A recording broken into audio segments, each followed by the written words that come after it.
Hi, everybody. I just wanted to check in again.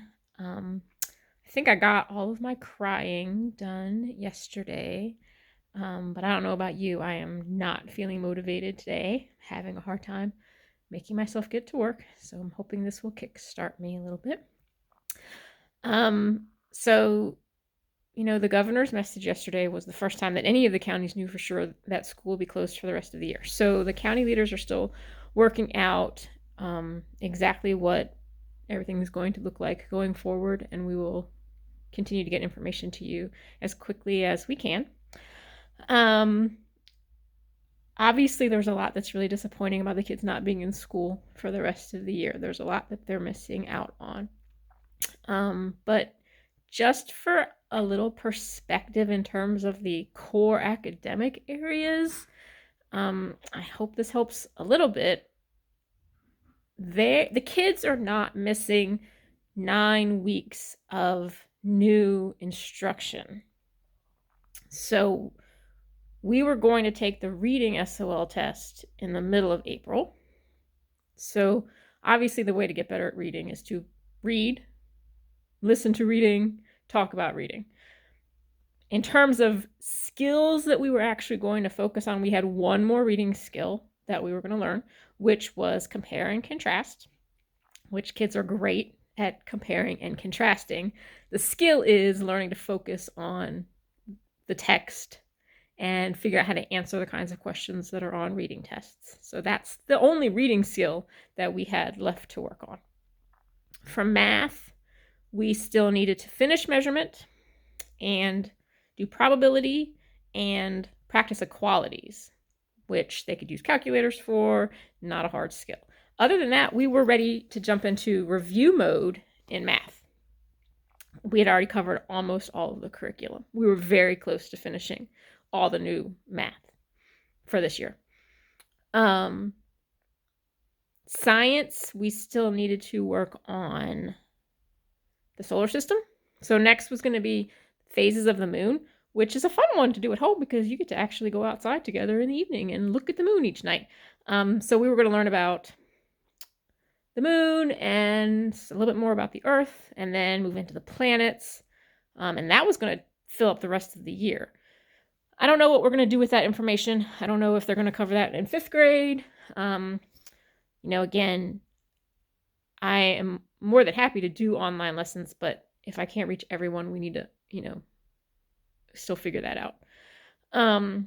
History, we had 2 units left: Reconstruction, the time period after the Civil War, and 20th century, 21st century life in Virginia, like famous people from modern history in Virginia.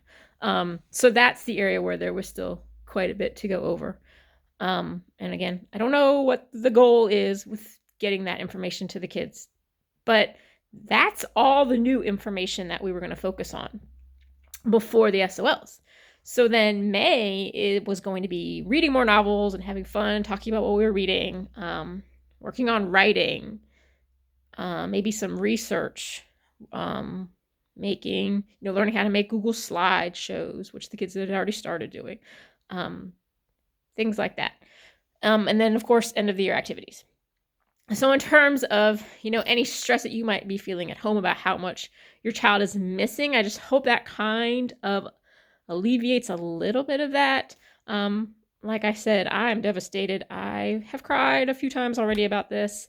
I feel really badly for the kids for just having left everything, for there not really being closure. But I just think that we can get through this without too much stress. That is my hope and my goal. I'm going to post, I know a few of you saw on Google Classroom that I posted a Flipgrid topic, so I'm going to post another one in just a minute. I'll work on a video for the division algorithm. I have already...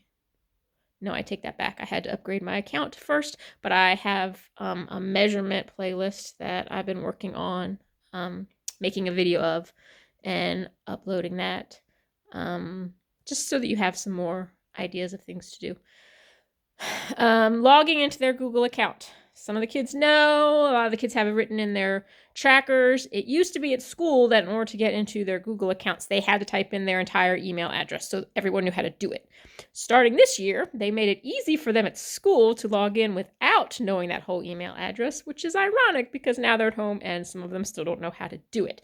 But it's their email is just their regular username that they use all the time at school, followed by the whole rest of my email address at spotsylvania.k12.va.us.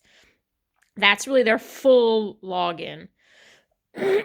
So that is how they can get into Google Classroom or into Gmail or into their Google Drive, which any work that they have done anytime, really not even this year, like third grade too, that they did in Google is all saved in there. So they can go back and work on any of that. You can see any of that. I think that is it today. For now, I need to go take my picture for today's Spirit Day. I hope you are all having a nice day and getting something done. And I will see everybody later.